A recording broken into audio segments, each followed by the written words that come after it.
The same law degree can be one of the best financial moves you'll ever make, or a six-figure hole you spend your whole 30s climbing out of. Same diploma, same 3 years of your life. What decides which version you get isn't the diploma on the wall, it's the number most people treat as an afterthought. Today, I want to walk through the actual math with you because almost nobody does it before they sign. Now, the answer to the question of whether law school is worth it depends entirely on two numbers: what you borrow and what you earn after you graduate. Let's start with what you borrow. Law school has a sticker price, it's full tuition, plus living costs, and it can be brutal at the top. 3 years of tuition at the priciest schools now runs over $250,000, and that's tuition alone before you even pay any rent. That one number is bigger than the entire $200,000 you're now allowed to borrow from the federal government for the whole degree. But almost nobody at a strong school pays sticker because schools hand out scholarship money to pull in the students they want. So your real cost is sticker minus whatever they discounted. Now let's talk about the earnings side. At the top end, the highest ranked schools, a big chunk of graduates walk into large firm jobs that pay multiples of the national median.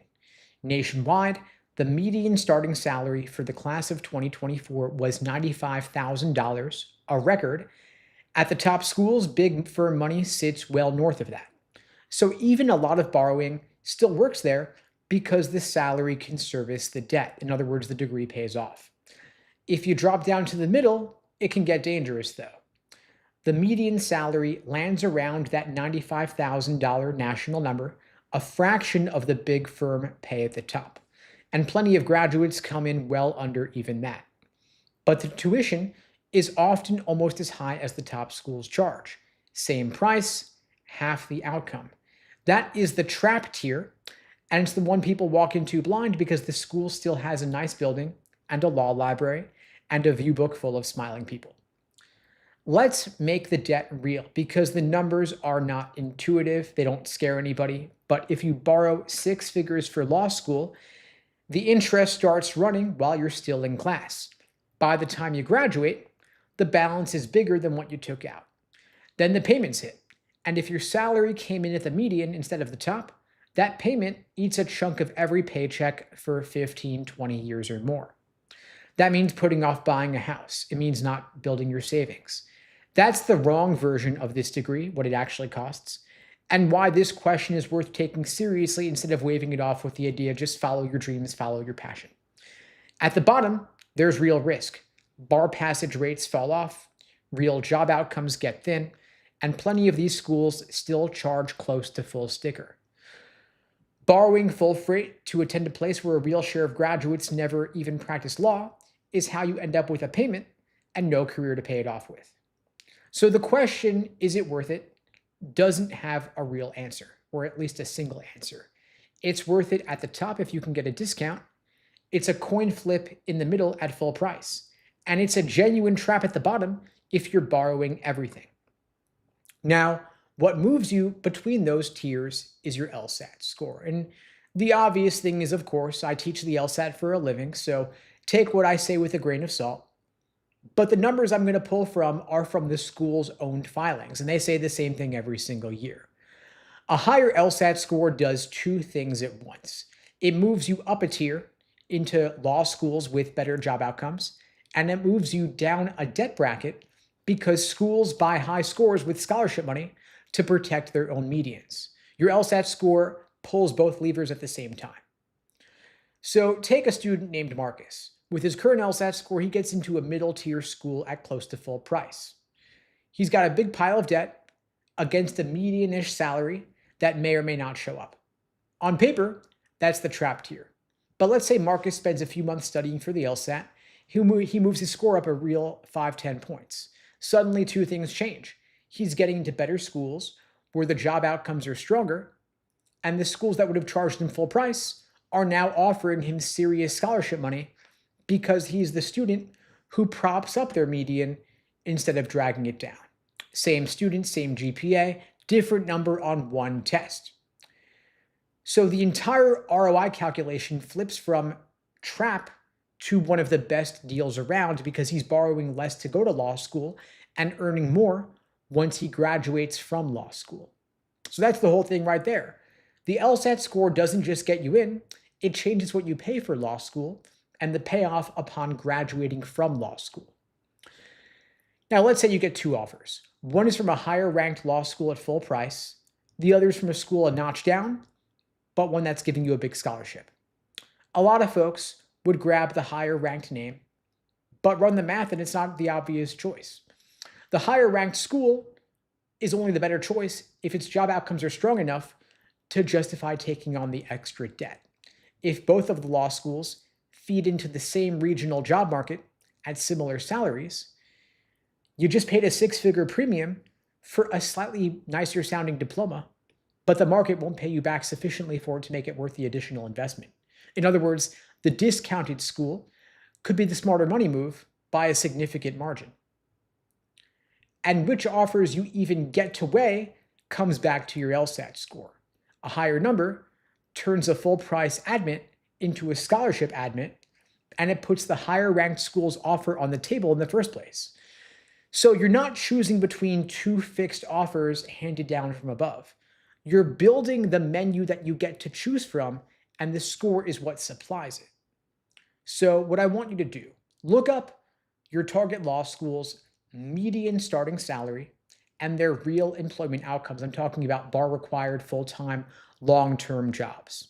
Nationally, the class of 2024 hit a record 93.4% employed, but only 84.3% landed those bar required jobs that actually need the degree. You also want that number school by school. That is the earnings side. Now, you also want to look up what the degree actually costs you, sticker tuition minus the scholarship.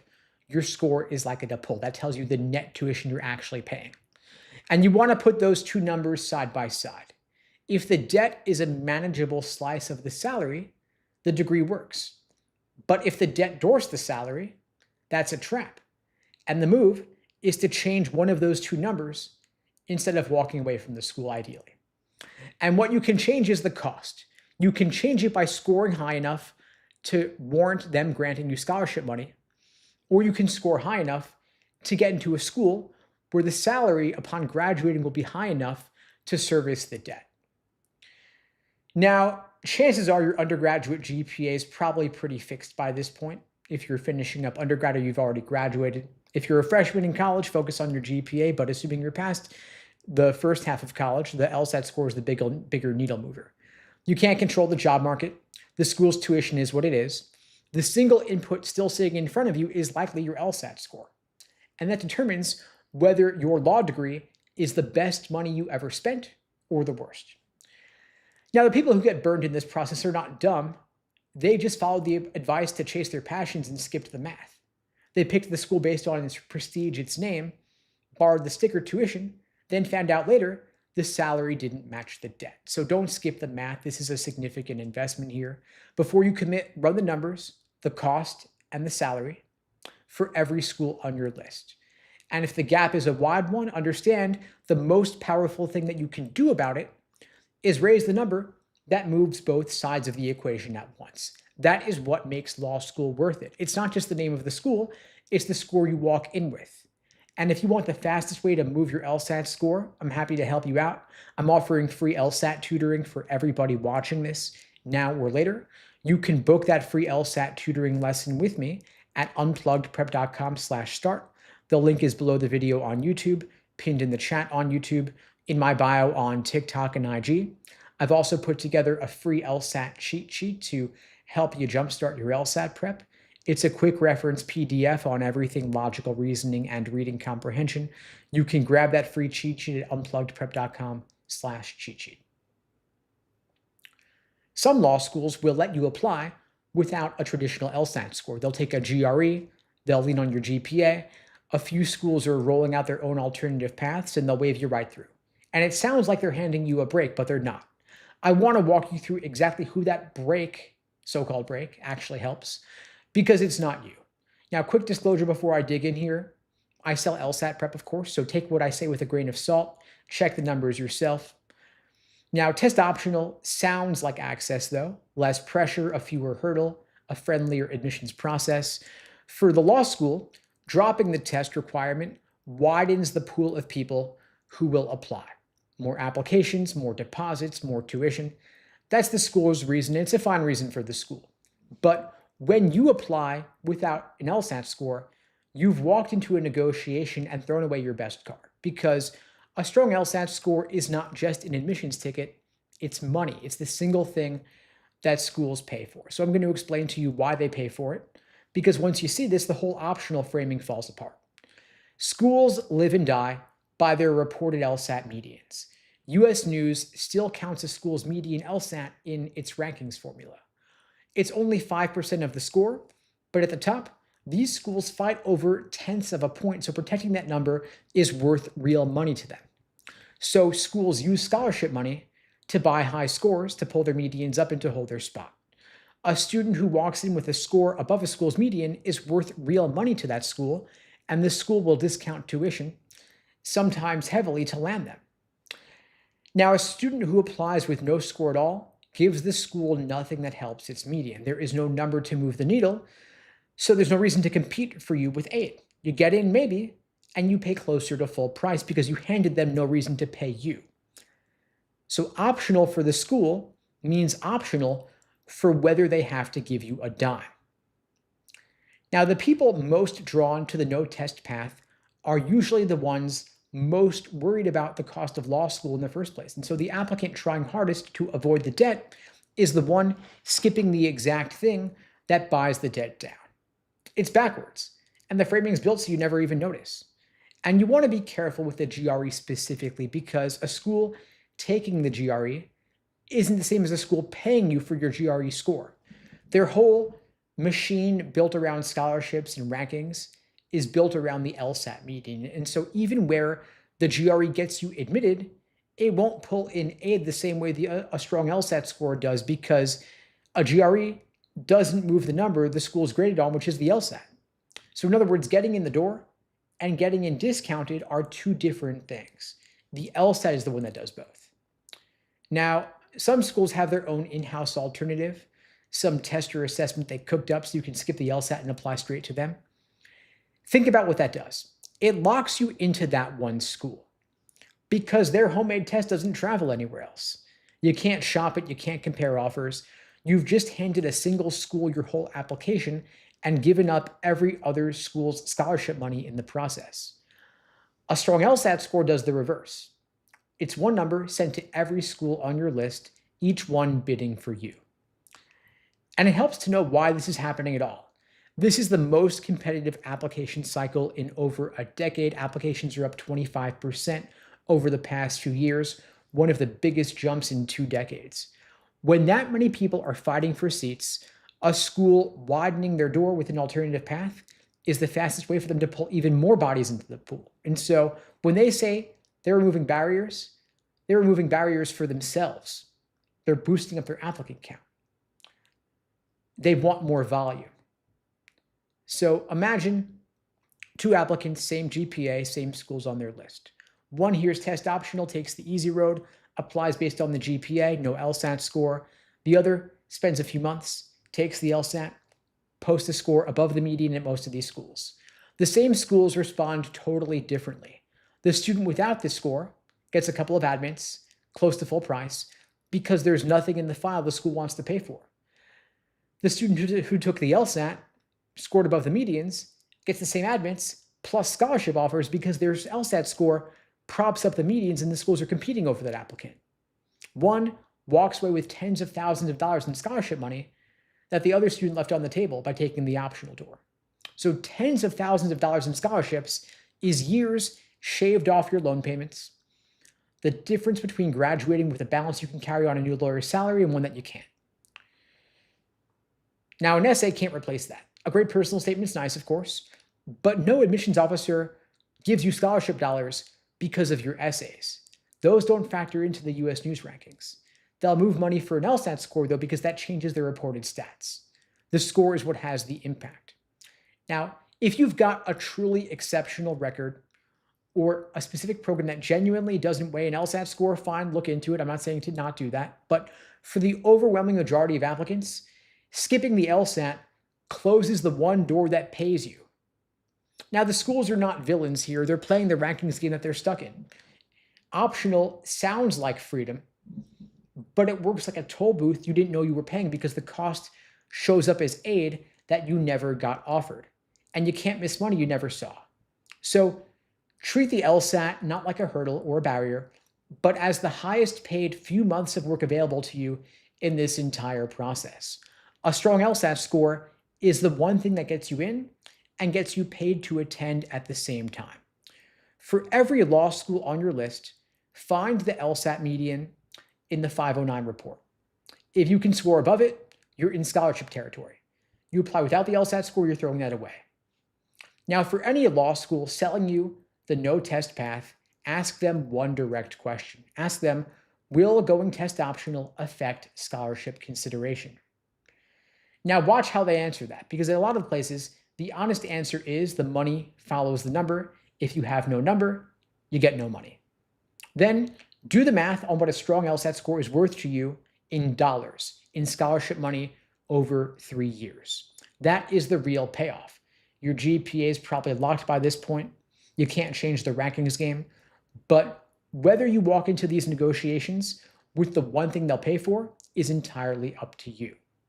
And if you get burned here, it's not because you're lazy. It's because you took a pitch that sounded generous at face value, you skipped the score, then you paid full price as a result.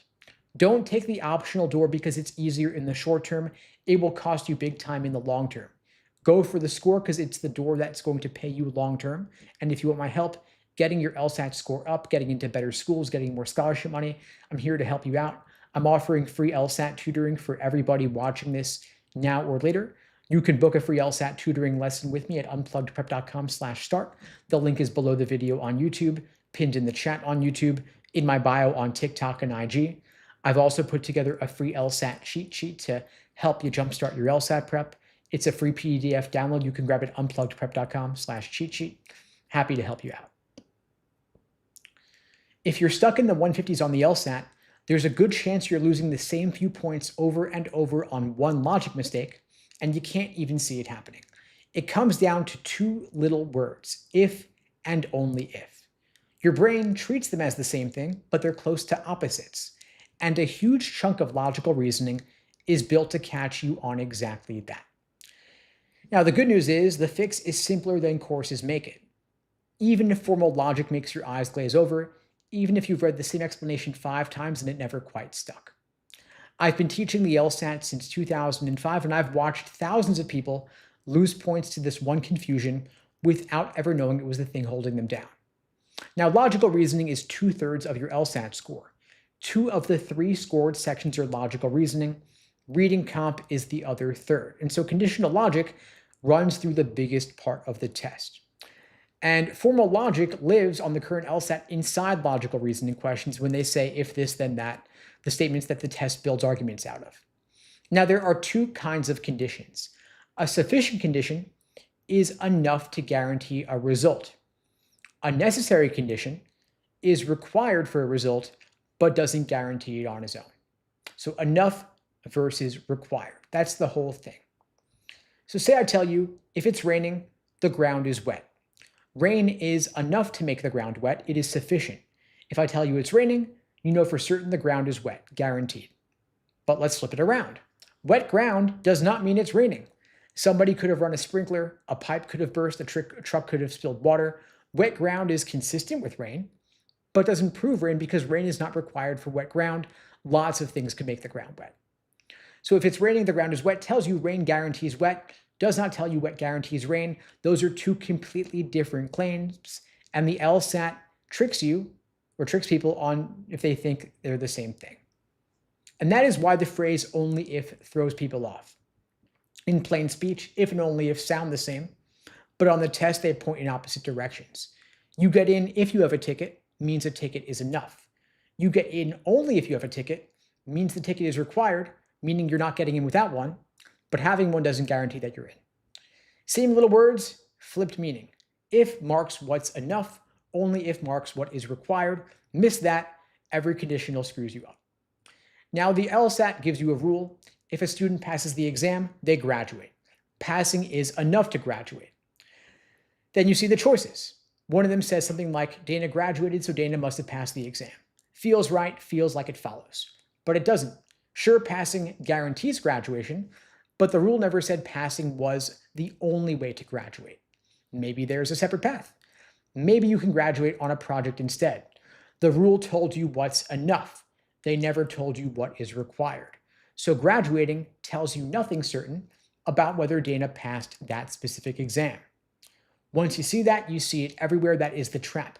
The test gives you a sufficient condition, then presents an answer that treats it like a necessary one, swapping enough for required. And if you're reading fast, agreeing because it sounds logical, you walk right into the trap. So before you accept any conditional claim, ask, is this thing enough or is it required? What does it guarantee versus what does it require? Say the sentence out loud in those terms. If it's raining, the ground is wet becomes rain is enough to guarantee wet ground, but plenty of other things could wet it too. If you frame it as enough versus required, the confusion goes away. Now, there is a useful move in conditional logic called the contrapositive. Don't overthink it, it's not as hard as it sounds. Basically, every if-then statement has a mirror version that's always true, and most people never flip it around. Take, if it's raining, then the ground is wet. The contrapositive flips it and negates both parts. If the ground is not wet, then it is not raining. If the ground is dry, it cannot be raining because rain would have made it wet. That's guaranteed every single time. Now, a lot of people will flip the statement without negating it. If it's raining, the ground is wet becomes in their head, if the ground is wet, it's raining. That is not the contrapositive, it's a wrong claim, the mistake we already caught. You've got to flip and negate. If you flip without negating, you're walking into a trap. The move is 2 steps. When you see a conditional, ask whether the condition is enough or required. Then write the contrapositive. Flip it and negate both sides so you know the one other thing the rule guarantees. If you do that, a whole category of wrong answers just stops working on you. The Dana graduated, so Dana passed answers. The wet ground, so it's raining answers. They all run on you confusing enough with required, and the second you're checking for it, they fall apart. This is the core of how I teach review, and it's the part most people skip. When you miss one of these, you don't just check the right answer and move on.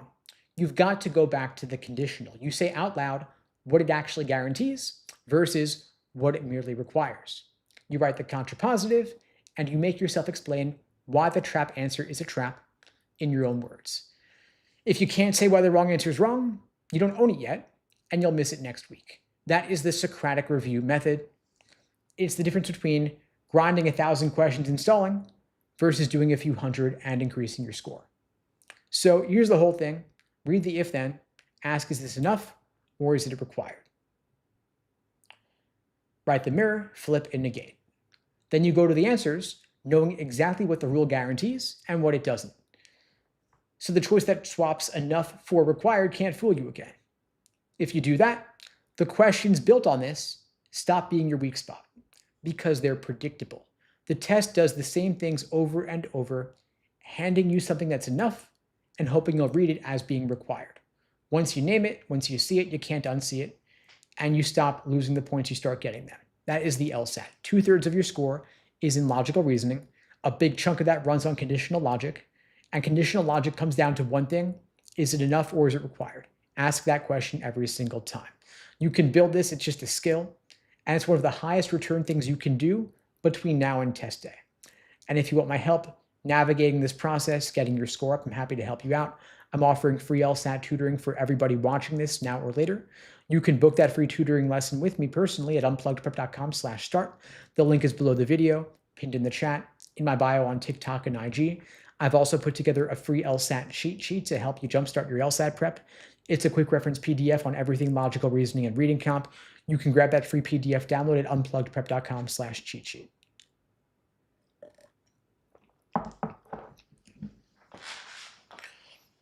A top law school can post a 1L class with a median LSAT up in the high 160s, then quietly fill dozens of empty second-year seats with transfer students whose scores never touch that number. The rankings never count them, and the brochure never mentions them. That gap is one of the most useful things you can understand before you apply. Every fall, a law school locks in its incoming 1L class. Those students have LSAT scores and GPAs, and the school reports the medians to the ABA and to the US News rankings. That is the number you see. That number decides where the school sits in the pecking order. Schools guard it like their lives depend on it because in a way they do. Now, after 1L year, seats open up. People leave school. Some transfer out, some drop out, some just move on. And the school's got to backfill those seats because they need the tuition. They can't have empty seats just sitting there. And so they admit transfers. Students who did well in their first year somewhere else and then want to move up. Now, those transfer students' LSAT scores do not count in the school's reported median. The ranking only looks at the entering 1L class. And so a school can bring in a whole wave of 2L transfers with lower scores, collect 3 semesters of their tuition, and their published median does not move an inch. In 2024, nearly 1,200 students transferred law schools, roughly 3% of all first years, and the schools pulling them in are the same names year after year. Georgetown, George Washington, Columbia, Harvard, Northwestern, Florida, George Mason have sat at the top of the transfer in list every year I've watched it. Now think about what that means for the number that you're using to judge the school. The median you see is built from the students the school handpicked to protect that median. It's real, but it's arranged to look a certain way. There are students who came in the side door, the ones whose numbers would have pulled the average down. They are in the same classrooms, same professors, same degree at the end. They just don't show up in the stats you're comparing schools on. Now, I went back and forth on how hard to hit this because I don't want you walking away thinking every school is running a con. They're not. This is legal. It's disclosed if you dig around, and plenty of schools use transfers for perfectly normal reasons. But the side door to get into these schools is real and it might be yours. Say you apply this cycle and your score gets you into a solid school, but not the one you really wanted. 2 years ago, that might have felt like the end of it, but it's not, because if you go to that solid school, work like everything depends on your 1L grades, because it does. If you finish near the top of your class, the transfer door can open up to you. There are higher ranked schools with seats they've got to fill. They want proven students. And a strong 1L transcript is exactly what they're looking for. You can move up a tier, and there are paths to get there. Your LSAT score sets up those paths. The first path is the straightforward one, to the front door. Your score gets you into the best possible starting school in the first place. The higher your number, the higher your floor, and the less you'll need to transfer at all. But there's also the back door. Even if your LSAT score lands you a tier lower than you wanted, a strong start in law school plus a transfer can move you up. But that only works if you got into a school where you can actually finish near the top. And getting into the right starting school, where you're near the front of the pack instead of scraping the bottom, that comes back to your score too. Now, most applicants go about it the wrong way. They'll pick the highest ranked school that will take them, which usually means they end up near the bottom of the class.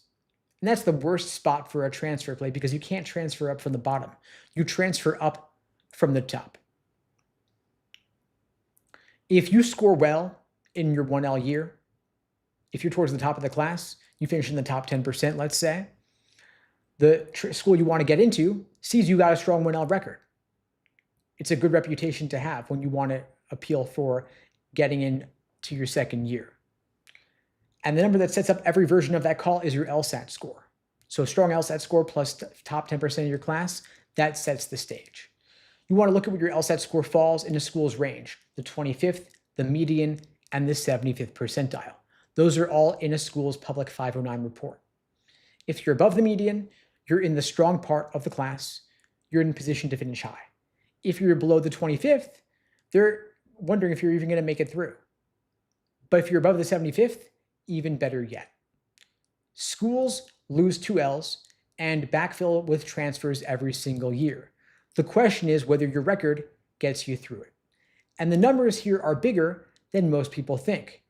Top schools don't just take 1 or 2 transfers. Some bring in dozens every single year, whole sections worth of 2Ls arriving through a door that are not even considered in the rankings. You've got about 1,200 transfers moving nationwide in a single year, and the same handful of top schools pulling up a big share of them. It's a pipeline and it's standard, it's routine. And none of this works without the LSAT. Your GPA at undergrad is locked, of course. The rankings are out of your hands. You can't fix the school's incentives to care about the rankings, but your LSAT score is the one input still sitting in front of you. Decides which door you get to walk through and from what position. The system arranging the median is the same system leaving that door propped open. And if you want my help getting your LSAT score up, getting into better schools, getting more scholarship money, maximizing the likelihood of you getting into the best schools possible, the path forward is your LSAT score. And if you want my help with that, I'm offering free LSAT tutoring for everybody watching this now or later. You can book that free tutoring lesson with me at unpluggedprep.com/start. Link is below the video on YouTube, pinned in the chat on YouTube, in my bio on TikTok and IG. I've also put together a free LSAT cheat sheet to help you jumpstart your LSAT prep. Quick reference PDF on everything logical reasoning and reading count. You can grab that below as well. In the meantime, I wish you all the best and take care.